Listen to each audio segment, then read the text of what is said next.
Shalom, perkenalkan nama saya Glenn Fajri Stores. Di sini saya menjelaskan pakai PPM di mana mengenai regresi modal. Nah, di sini dilakukan modeling regresi dari dataset COVID data dan presentasikan hasilnya. Dataset ini berisi dari data COVID-19 dari berbagai negara di dunia, termasuk jumlah kasus, kematian, populasi, dan vaksinasi. Karena dataset ini sangat besar dan memiliki banyak kolom, langkah pertama yang saya lakukan adalah memiliki fitur yang relevan, di mana saya memilih beberapa variabel yaitu flow case, total case, new class, new cases, population, total vaccination, eh, dan juga total deaths sebagai target.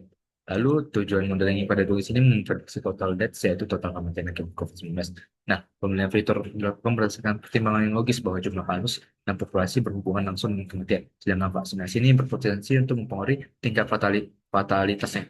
Nah, setelah saya memilih fitur, saya melakukan pre-processing data pada data COVID terdapat banyak missing value karena tidak semua negara melaporkan datanya secara lengkap setiap hari. Nah, untuk hal ini saya atasi dengan drop. Nah, kita drop agar model yang dilatih menggunakan data yang lengkap.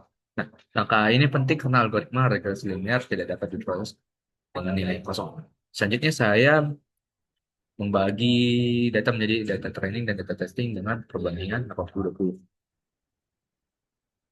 Nah, di sini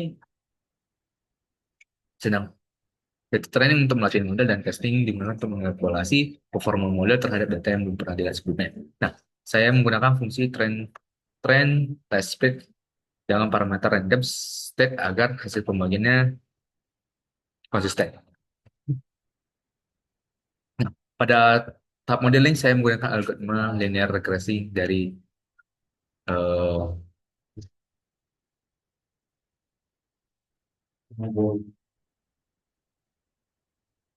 dari Scotland. Model ini dilatih dengan model fit X trend dan Y trend dan kemudian digunakan untuk melakukan prediksi terhadap data testing dengan model predict X test. Regresi linear bekerja dengan mencari hubungan matematis linear variabel antara variabel fitur dan topologi.